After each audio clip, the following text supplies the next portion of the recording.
এই বিষয়ে আরো জানাতে চট্টগ্রাম বন্দর থেকে যুক্ত হচ্ছেন ইবেন মীর। আমরা চলে যাচ্ছি তার কাছে। ইবেন, সেখানকার শ্রমিকরা কি বলছেন, প্রশাসন কি বলছে?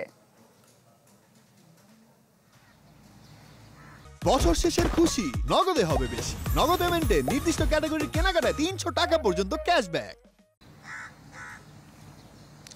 শ্রমিকরা যেটি বলছেন, তারা আসলে তাদের যে দাবি, সে দাবি পূরণ না হওয়া পর্যন্ত তারা তাদের যে কার্যক্রম সেটি শুরু করবেন না। এর ফলে কিন্তু চট্টগ্রাম বন্দরের বহির্নোঙরে থাকা যে ২০টি মাদার ভেসেল রয়েছে, সেই ২০টি মাদার ভেসেলে পণ্য ওঠানামা কার্যক্রম বন্ধ রয়েছে। সেখানে কিন্তু ৪.৫ লাখ টন পণ্য রয়েছে, যেগুলো আসলে খালাস করার কথা ছিল। পাশাপাশি আরও ৫০,০০০ টন পণ্য, যেগুলো আসলে এই যে শ্রমিক ধর্মঘটের আগে লাইটার জাহাজে তোলা হয়েছিল, তবে সেগুলো কিন্তু শ্রমিক ধর্মঘটের কারণেই সেখানে আটকা পড়ে আছে। অর্থাৎ ৫ লাখ টন পণ্য কিন্তু এই মুহূর্তে বহির্নোঙরে আটকা পড়ে আছে, যে পণ্যগুলো কিন্তু ইতোমধ্যে বন্দরে এসে দেশের বিভিন্ন প্রান্তে চলে যাওয়ার কথা। সে পণ্য আটকা পড়ার কারণে কিন্তু পণ্য সংকটের একটি যে বিষয়, সেটি কিন্তু আসলে সামনে দেখা দিতে পারে। যার কারণে শ্রমিকরাই বলছেন কিন্তু প্রশাসনের পক্ষ থেকে তাদের সাথে কোনো ধরনের যোগাযোগ এখন পর্যন্ত করা হয়নি। তাই তারাই বলছেন দ্রুত যেন এই বিষয়টি সমাধান করা হয়, যেহেতু তাদেরও আসলে রুটি রুজির বিষয় রয়েছে, এবং এই যে রুটি রুজির বন্ধ এইভাবে যদি চলতে থাকে, তাদের আসলে আয় রোজগার বন্ধ হয়ে যাবে। তাই তারা চাচ্ছেন দ্রুত বিষয়টি সমাধান করা হোক।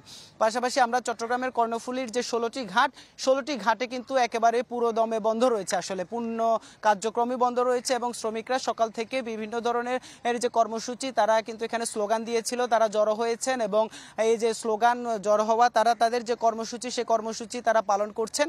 এবং তারা শ্রমিক নেতারা বলছেন আসলে তারা অব্যাহত রাখতে চান কর্মসূচি, যার কারণ যেহেতু দেশের প্রত্যন্ত অঞ্চলের ৯০%-এরও বেশি পণ্য কিন্তু এই নৌপথে পরিবহন হয়।